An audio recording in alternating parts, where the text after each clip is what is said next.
திமுக கூட்டணியில சீட்டு இல்ல விடுதலை சிறுத்தைகளுக்கு. கலைஞர் அவர்கள் வந்து ஸ்டேட்மெண்ட் சொல்ல இதயத்தில இடம் குடுக்குறோம் அப்படின்னு சொல்லி முடிச்சிடுறாரு. உங்க வலு இல்ல அப்படின்றது. அப்படியே அந்த ஃப்ரேம் அங்க கட் பண்றோம்.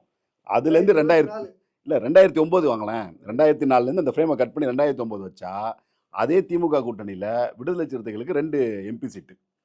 அப்போ இன்னைக்கு அந்த 2 சீட்டு தலைவரா விலகி போலான்னு முடிவெடுத்தாலும் திமுக இல்ல அவர் எங்களோட தான் இருக்கிறாரு அப்படின்னு தலைவர் கலைஞர் வந்து ஸ்டேட்மெண்ட் தராரு. ஆமா. 2000 அதாவது இவங்க எல்லாருமே இந்த 2 சீட்டு, 5 சீட்டு எங்கேருந்து எந்த பின்புலத்திலிருந்து ஆரம்பிக்கப்பட்ட ஒரு இயக்கம் இந்த இடத்துக்கு வருது. இந்தியாவிலேயே தேர்தல் வரலாற்றுல இருக்கிற ஒரு அரசியல் இயக்கம் வெளிப்படையா இந்த 2 கட்சி இருந்தா நான் கூட்டணிக்கு வரமாட்டேன்னு டிக்ளேர் பண்ற துணிச்சல் இருக்கு.